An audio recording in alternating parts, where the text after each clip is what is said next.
Good morning, gentlemen. How we doing? Good morning. Hello. Happy Monday. It's been a couple weeks. I know, 2 weeks off. I got some travelers over there, and then I got sick last week. So, it was much needed, I think. I feel I am refreshed. so jet lagged. Yeah, how was London? I was only in London for one day, so that was refreshing to not spend all that time in London and get out in the countryside. Where I met our guest who's joining us today out in Heck yeah. the middle of nowhere in In Somerset. a cow field? You meet him in In a a cow cow field? field. Yeah. I knew it. It Countryside really is immediately what I think of. So, pretty much Yeah. 1 and 1. Yeah, same Yeah. thing. Love But it. yeah, it was a good week away for me, but definitely feeling it this Monday morning. We have a cold? Oh, probably a little bit. I don't know. Just Sounds like. jet lagged, mild cold. Yeah, probably. Come on. All the above. You're All the young. above. You should be able to recover those things. Come We're on. not all 40, Ross. We are not all 40. Come on, I'm not 40. Not yet. Later this year, huh? Awesome. Yeah, let's move to the next conversation topic. He doesn't want to talk about his birthday coming up. I had one goal before 40, so I have to hurry up. I will share it after the show, but I had one goal before 40, so I have to hurry up a bit. I have a feeling I know what it is. You might know. Let's see. Is it to be on the biggest hospitality podcast in the industry, or what? That was one of my goals, actually. So this Yeah. I managed. Yeah. So that's my achievement in life. Perfect. Well, before we take up too much time for our guest, exciting day. I do feel refreshed after a 2-week break. So all of our listeners, thank you for your patience. We love you. We missed you. Now welcome back and good morning. This episode is actually exciting as well because we have a official coffee sponsor. So I just want to give a shout out to Steve Turk, who is now founder, not of only one or two. Nice. Good job, Michael. I love that. Not of like 2 companies, but now Biscayne Coffee, which is based out of Miami. Really cool company. Every purchase gives back 10% to a nonprofit that helps keep the bay clean and keeping the wildlife active and alive. So if you use our code Good Morning, you'll get 10% off of your purchase. Very exciting, and we're excited to work with Steve and his amazing coffee, which we have today. Yeah, Steve. Yeah, awesome. We don't all have it today, but yeah, maybe by next week. We will. We'll get it. All right. All right. So now back to the normal order. Again, we got a great guest today, Hector Hughes, who is the co-founder of Unplugged. We're going to introduce him right after we get done with What's With the Noise and Startup of the Week. So, gentlemen, if you're ready to rock and roll, let's do it.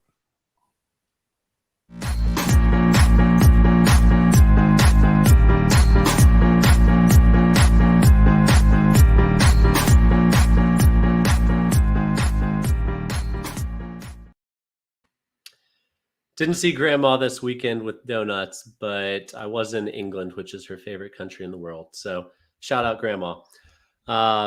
This past week was the Shorties Awards in London. It was a lot of fun. Absolutely perfect night, rooftop overlooking the Tower of London and the London Bridge. Congrats to the NoiseAware team for taking home some hardware, and as well as all the other companies that were able to bring home a really heavy piece of glass. It's a good sign to bring everyone back together. It was fantastic to see everyone. It's been quite a long time for a European event to actually happen, but was good fun and a sign of prosperity in the future.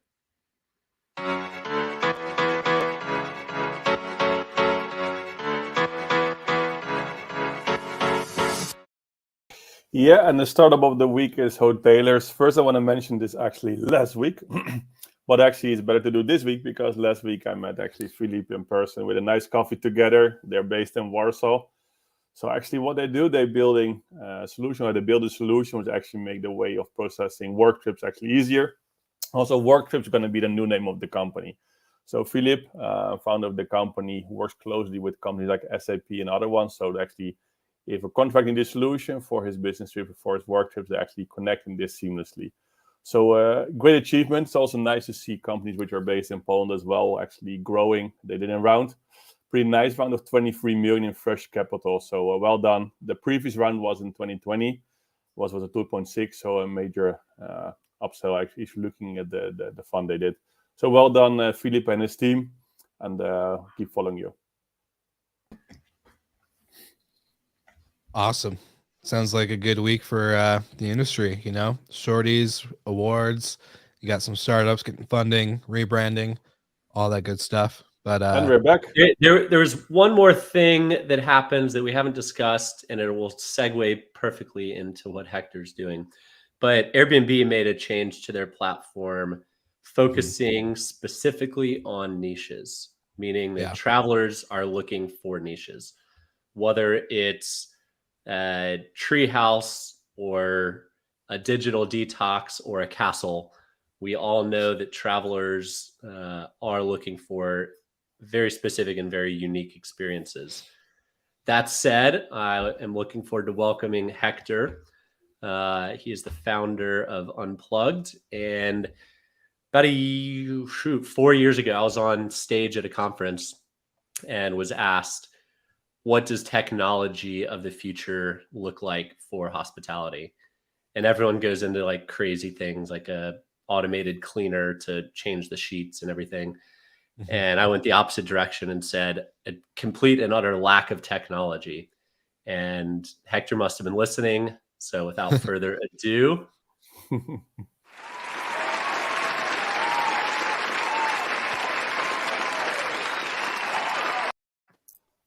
Hector, welcome to the show. Guys, Morning. thank you so much for having me. Of course.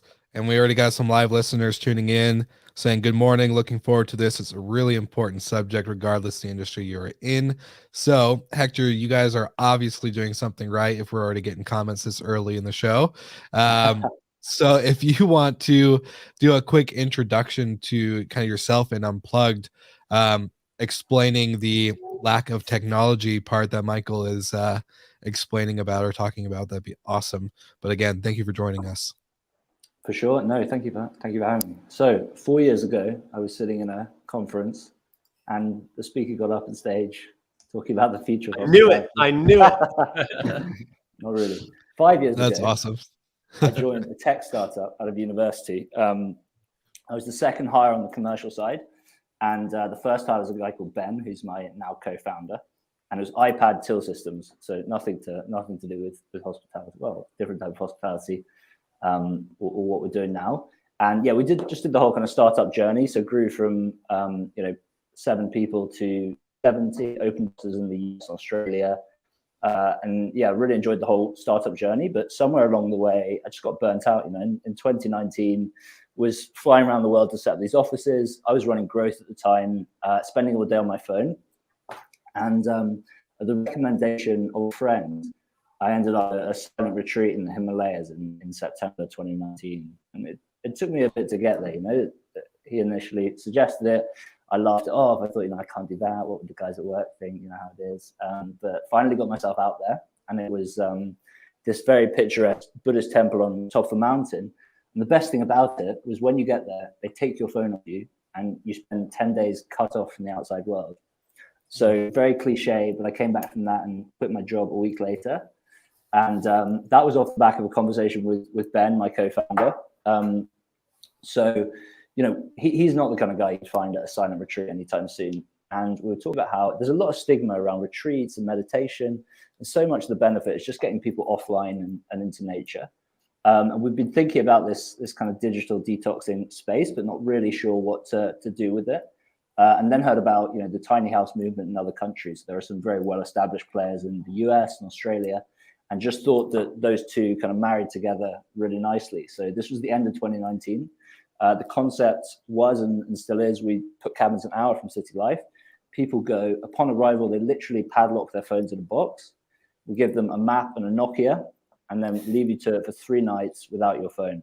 So we got started on this beginning of 2020, just before the world changed, which actually was great timing because during lockdown 1, we were getting the first cabin built. That arrived in June. The government lifted the lockdown here in the UK. And obviously everyone had been sat in, flats in London on their screens all day. So, really straight from the off, something kind of clicked. And yeah, we've been scaling up from there. So spent 6 months fixing all the shit with the first cabin. And then last year was all about scaling up. So now we have 11 cabins. We've got plans for 20 by the end of this year. And yeah, the core concepts held, which is great. And we've just done our first couple of B2B deals, which is companies actually paying an annual subscription so that their employees can come and do this once or twice a year. So I think that's a really exciting opportunity, and we're excited to see where it all goes. So it all started with a monk, a Buddhist monk. Huh? With a German Buddhist monk. That's how all good stories begin. Isn't it? I feel like we're going through a superhero story. So the company officially started. You had your first guest, in the past 12 months, right? So it was July, nearly 2 years ago now. It was July 2020. Okay. So from that moment with the monks, and you quit your job the next week, did you already know you were going to quit your job, or were you just so inspired? No. I literally, because I got back not planning to quit my job, and we were trying to raise a Series A at the time. Like, it was a chaos behind the scenes, but that Series A fell through. Like, literally, I had to fly straight back from the Buddhist retreat for like a quarterly planning meeting, and 2 days into that, the Series A fell through, and we had to close our US office, part of the company. I was running growth at the time, paused the growth spend. So then I was sitting there, twiddling my thumbs while my boss went back and forth with investors. It was, it was a week after the silent retreat, so I was, feeling very, very calm. And yeah, it was a bit of a perfect storm. Went for a drink with Ben, and one thing led to another, as they say. Yeah. So it's really interesting. You're selling to corporate clients too. It's one thing just to kind of build a groundswell of individuals who like it and tell their friends, but going straight to companies and saying, hey, you guys are in the center of London and it's just pure chaos all the time. It's going to be healthy to get your employees out, let them refresh and recharge. Hit us with some of the statistics that you've seen, like on people's phone usage, or like how that first stay goes, what kind of repeat guests you've had. I know it's still early days, but would love to know some of the facts and figures. Yeah, for sure. For sure. So just on that kind of phone usage, I mean, one figure that I always find interesting is the average person checks their phone 221 times a day, which is crazy. You just pick it up and checking it. And when you check your phone, it takes about 15 minutes to kind of get back to what you're doing. Now, a bit of kind of maths, and I think 221 times a day is something like, over the 16 hours you're awake, it's something like every 4 minutes. And, you're obviously not checking it in 4-minute increments, but it doesn't take a lot for you just to then spend the whole day distracted, basically. And that is it. I mean, sure. I think 80% of us check our phones within 15 minutes of waking up. And like, as soon as you do that, your attention's gone for the day, and there's just so much, like, we're just connected to millions and billions of people over the internet now. And that is completely overwhelming. And I think what's really interesting, what we found, I mean, completely by accident, we just thought it'd be cool to get up a cabin and see what happens if you lock people's phones away. But, actually going and trying the experience, it takes about a day for the mind to settle down. So the first day you're actually a bit more anxious, but then you kind of access this deep sense of calm. And, that's how we're built to operate, like, humans aren't built to be like stressed and anxious. Like, you look at all the native tribes living today, and they're happy, they're the happiest people on earth. But, people in cities, it's kind of stress, anxiety, depression, especially these kind of new generations coming through now who have spent their whole teenage years with social media. So we have this crazy, like, social media is almost this crazy, like, 15-year social experiment that we're only just now seeing the results of. So yeah, I think it's super interesting just to see what happens when you get people offline. I think the biggest realization and feedback we get from guess is that, you realize that the world doesn't end when you go offline for 3 days, because we tell people what we're doing, and people are like, oh God, no, I couldn't do that. Don't be ridiculous. Like there's just no way I could take the time off work. And like, obviously anyone can, it always feels like that, especially running a business. But the world did pretty well without you for all those years. So I'm sure it can manage another 3 days. Well, Hector, it is interesting. Go ahead, Ross. Yeah, well, it is interesting. I know a few people say when they're going on holiday, they drop their phone in their case, right, in the safe, and then they take it up at the end of the day. It is a few days, right, in your case, so they really don't see the phone at all for a few days. For me, it's pretty hard to understand as well, even though it might be good. And of course, we see this addiction, even though we're sitting at the family on table. There's any distraction or you hear something, you're still going to watch it, right? So, and I know this addiction even with my daughter. She's 12 years old. Sometimes she doesn't listen, we're taking her phone. That's the punishment. It becomes the hardest, right? Because she can't leave without her phone. So I get your point, but still, what makes it then differently if you see the journey and the whole experience you're delivering, if we just put the phone away for 3 days in the safe and just don't open it, compare, for example, the cabins you have and the whole experience around it? Yeah, for sure. So the key is that people actually do it. Like that's the big thing, I mean, it's you can say, hey, why doesn't someone just go and do this? And Airbnb, yeah, for sure, but they don't. Me and MG were at a kind of short-term rentals retreat in Somerset last week, and 2 people there said to me they tried to do something similar, but there's always an excuse, right? And like when we launched, we kind of hadn't quite thought through the whole thing, and people saw a cabin on Instagram. They came to come and stay, and we were actually checking people in at that point. We tried to take their phone off them, and they were like, no way, what are you doing? Like, there's no way I'm doing that, So you have to get the whole brand has to be around, this is what you're coming to do. So that you've told work, you've told your friends and family, and just every single excuse for why you would want to get on your phone is gone. Because as soon as the kind of idea came, I actually wanted to stay with Getaway in the US, which do kind of, cabins very similar, and was super excited to get on my phone. Arrived there, put it in box provided, but then half an hour later I like made excuses and I was straight back scrolling again, so it is actually quite binary, either you do lock it away for 3 days or you don't. Like as soon as you're kind of dipping in and out, then it just doesn't work. Yeah, but indeed it's like the cheating part, right? It's like, well, Will, oh no, go ahead, keep going. No, but I'm curious indeed, because I know myself and I think many people, right? I many times on holiday, I'm not going to touch my phone this evening. We're going to go for dinner. And for sure, I took the phone. And it took maybe not even 15 minutes, right? So I did, in that case, it is the cheating part. And, well, how do you see this? Like, if somebody comes with a good excuse, you still give them the phone or just don't? Or what is the reason why you really give them, unfortunately, the phone? When you give them the phone and when it's really needed, or... So we don't touch it. We're not there. Everyone does it themselves. You get there, you have a padlock, you close the padlock yourself, and then you have a key in a sealed envelope. That way you can get to it if you want it, but like you obviously can only rip the envelope once. So it's a kind of layer of accountability. But it's almost a behavioral, or it is a behavioral psychology problem. And it's all about getting people in that mind. People are kind of irrational. So you really just need to, if people have told their work that they're going to do, that they're going to come and do this, they've told their family they're going to come and do this, then they kind of set themselves up to success to actually do it. If you just kind of make a snap decision before dinner that you want to get off your phone, then there's not enough there psychologically to keep you from checking it in 15 minutes. So, but can you incentivize them somehow? It's like charge them double when they touch the phone, or just, I don't know, okay. I just think, how can you incentivize them? Okay, no, I'm not going to do it because I have to pay $300 extra. Upcharge for a penalty of not unplugging. Yeah, I'm just thinking, Yeah, I know. I mean, I'd love to kind of build that side of things out. I mean, as far as we can see, that's working now. I think 90, obviously some people need to shut their phone, but 90% of people who come do lock away their phone and keep it locked away for the 3 days. But yeah, I mean, look, Apple have opened up the screen time API now, so you can kind of pull people's screen time if they want to do that, and kind of have that added accountability. So there's an interesting ways we can go with it, but fundamentally, people do actually want to spend them off their phone. So you're almost just giving them the tools to achieve that. Mm-hmm.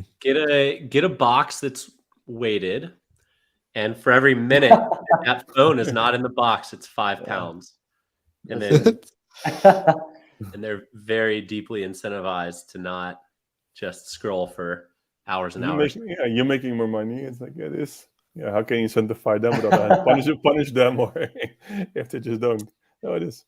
Hector, have you approached any physicians or done any like pre-post blood pressure screenings or blood tests or anything like that?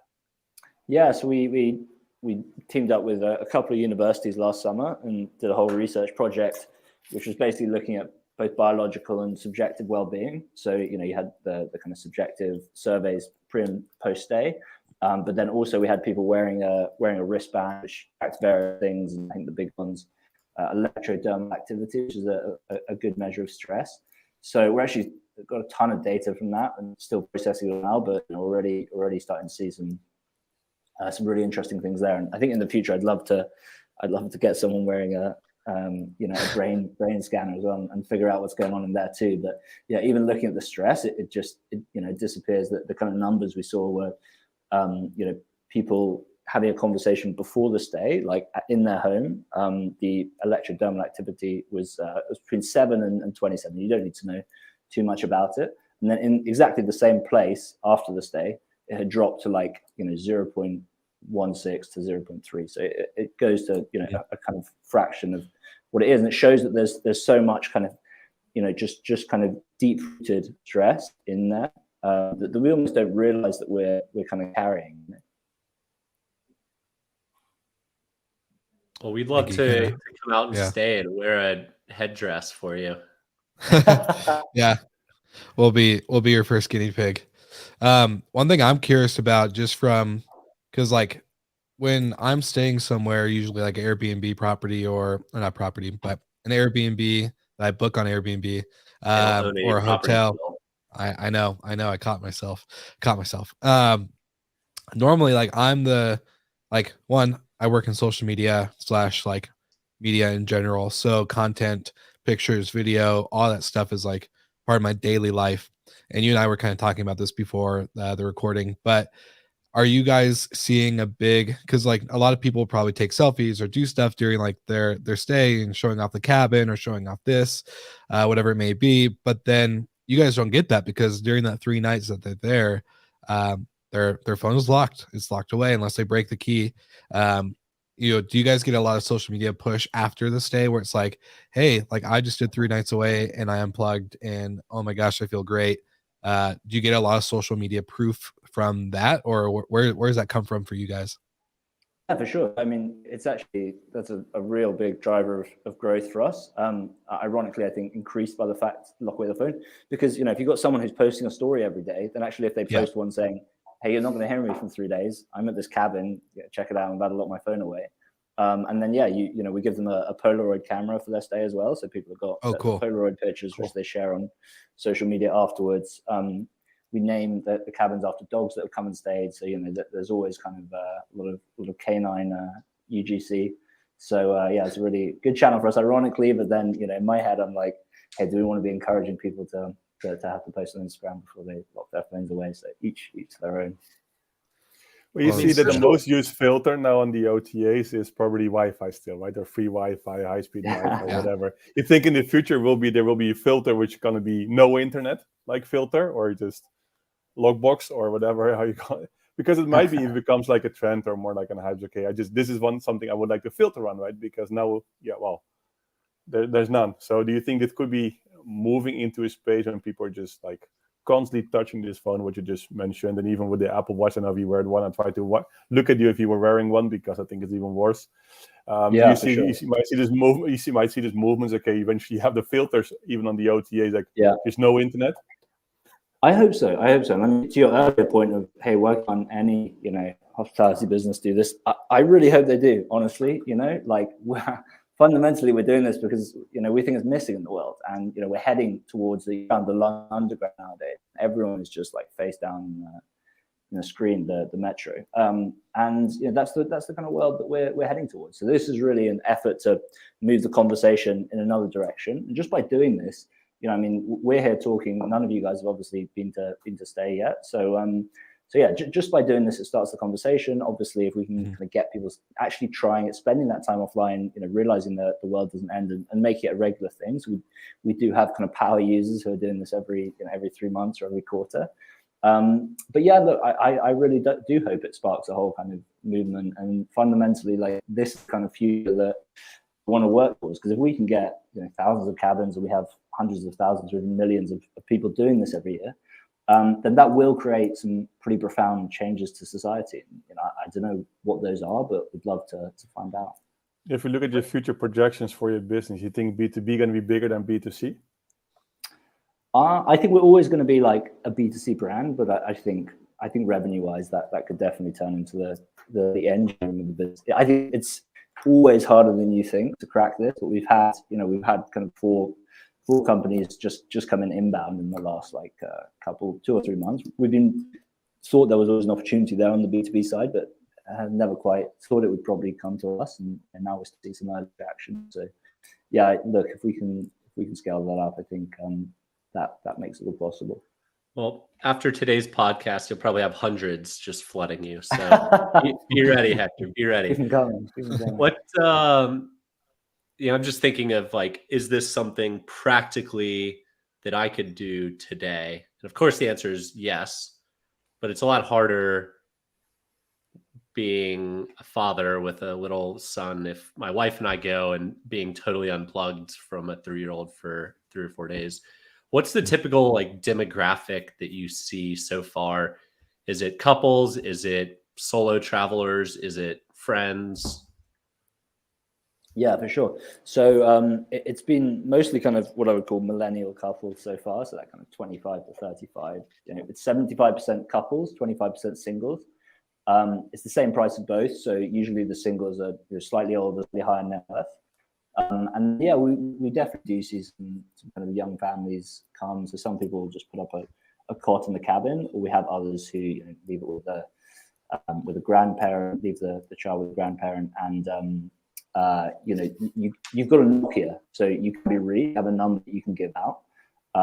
So if the world can contact you if really needed. But yeah, no, really interested to see how that all kind of progresses, and in the future, we can look to do more kind of family cabins, etc. But I think that's a really interesting, different problem to solve, because once you start talking about kids and kids' cell phones, then you've got a whole other challenge. So I think let's try and do one thing really well first, and then would love to tackle that.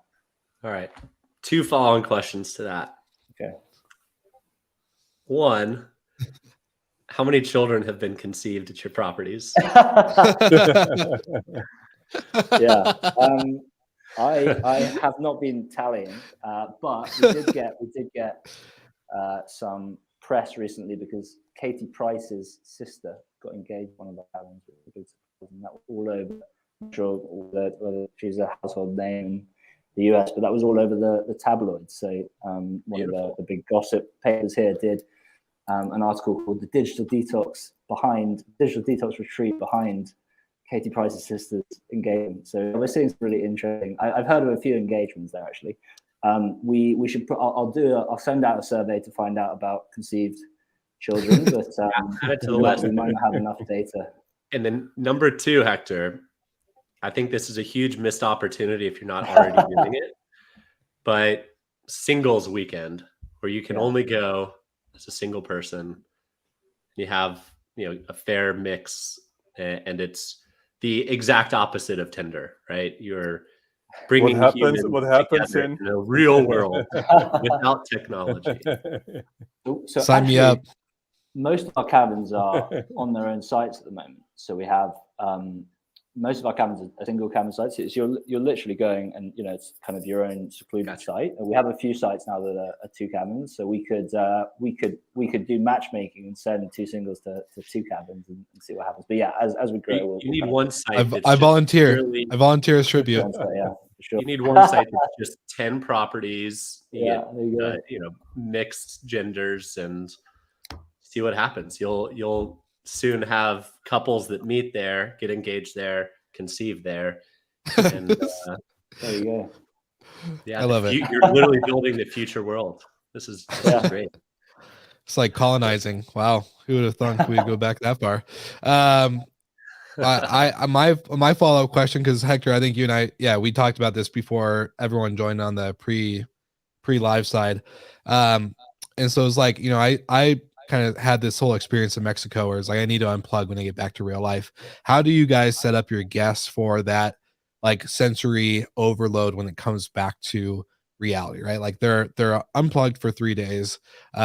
Is there like any kind of like tips, tricks, things that you guys recommend to any of your guests that say, hey, like if you're struggling with, you know, stress, anxiety, depression, and you come here and you come to get away, you put your phone away, and then you're about to go home, right? You're about to go back to reality. And is there certain things maybe you guys just recommend prior to your guests checking out and leaving? Yeah, for sure. So it's something we've kind of seen happen a bit organically. So we've got a lot of people going and they get back to their life, and if they're a couple, for example, then they might have one night a week where they'll actually just go out to a restaurant around the corner and leave their phones at home. We have other people who really enjoy like actually using a physical map in the cabin and go home and buy a map. And then we're kind of building out exactly what our role is in all of that. But it's things like, kind of managing what you're checking. If you get out, hey, email, WhatsApp, Instagram, it really is a big overload. So it's really kind of doing that gradually. But the great thing about this, because what doesn't happen in 3 days is you don't change your habits, right? So like habit transition takes some time. But what it does is it changes your perspective. And that kind of empowers you. So these researchers who did a project on our cabins last summer, they have written one paper already. They're writing a few more, and that paper talks about how spending that time offline empowers you to kind of tackle things that we all know are bad for your well-being. Like we all know what we need to do to feel better, right? Like it's but it's hard. It's so hard in this day and age. It's actually having that space. So what we find is people really kind of come out of the experience already just with a very kind of clear idea of just small changes they want to make when they get back into their life. But we'd love to kind of really build that out. And again, like just figure out where this fits in people's lives. Like, is it something you do every 6 to 12 months as a kind of refresh? And like, is there anything we can do to help in that interim? Because tech's not going away, obviously, and obviously it does it does make so much possible. So want to really figure out how we can kind of best help people with that. I love that. It's a good answer. Michael, you're on mute. All right, last question before we get into rapid fire. Okay. How many digital detoxes have you been on? So I just completed my fourth 2 weeks ago, fourth in our cabin. So I'm doing it. There's a gap between my first and second, but now doing it with my girlfriend about once a quarter, I think seems about right. Maybe do like 3 with her and 1 on my own, something like that. But yeah, you gotta practice what you preach. If I'm with the brand. shouting all day trying to get people to do this, then I got to do it myself. But that's could be worse, eh? Yeah, I was gonna say could have a worse thing to go practice and try, right? Yeah. All right, rapid fire. Quick 1-word answers. Move on. Yeah. We've had some guests try and read a book after each question, so not very rapid. Ideal exit of this business. Buy calm. Buy calm. That's my next step. Or bought by calm, or Okay. and then there you go. Ideal vacation not unplugged. Oof, mountains. Mountain. Well, okay. So beach or city? Beach. Fly or drive? Drive. Fish and chips or English breakfast? Fish and chips. All right, Will. iPhone or Android? iPhone. Come on, I had iPhone and Nokia. Sorry. Nokia. Pizza or tacos? Tacos. And then Marriott or Hilton? Oof, neither. Oh, okay. My heart hurts, but all right. That's it. Michael. Barbecue or order food? Oh, what? Sorry. Barbecue or ordering food? Barbecue. Okay.